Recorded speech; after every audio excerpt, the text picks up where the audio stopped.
Over 40 years ago, Janis Hetherington became the first lesbian in Britain to be artificially inseminated.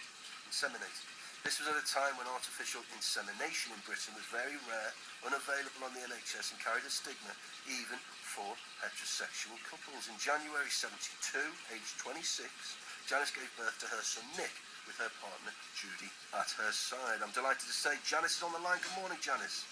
Good morning, Danny. Let's whack on. Yeah, how's Nick? Nick is absolutely fantastic. He's living in America, as you know, in the USA, in New York, and he got married a year ago to a most fantastic woman who's a producer of cartoons, and they're very, very happy. They're fantastic. They're trying for a baby, so I should be a grandma soon. Congratulations. Let's go back to 1972. What made you decide that you wanted a child, Janis?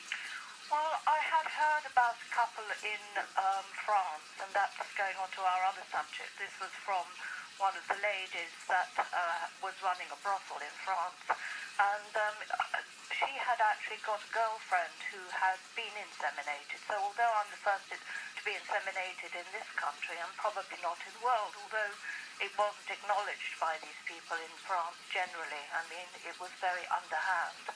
And I decided that if I had a permanent relationship, which I did have with Judy, that it would be fantastic if we could have a family. And I didn't want to have a relationship with a man, and I didn't want just an ordinary donor, because I felt that that would give responsibility to him, and it would be unfair to take that responsibility away from him if he knew and could see his child. So who donated?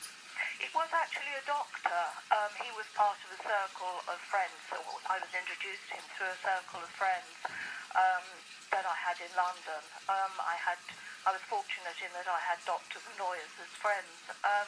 So it wasn't that difficult. I mean, the difficulty was getting, by law then, 2 psychiatrists to agree that I wasn't potty. You need to go through a rigorous legal psychiatric test, did you?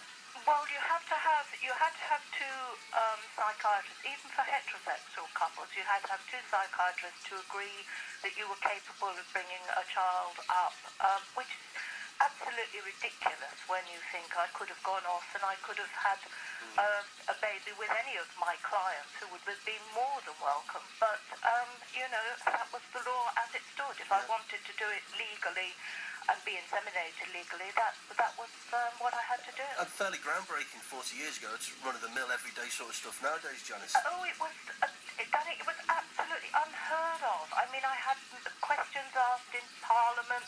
People thought Nicky was going to be born with 2 heads, that he would automatically be homosexual. I mean, we had a whole lot thrown at us.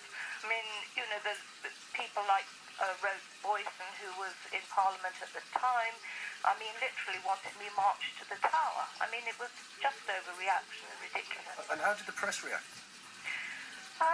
Well, I had about 400 of them at one time from all over the world camped outside my house in London. So that's how they overreacted. Yeah. But generally speaking, I would say that the press weren't that bad. I mean, I picked the paper that I wanted to do it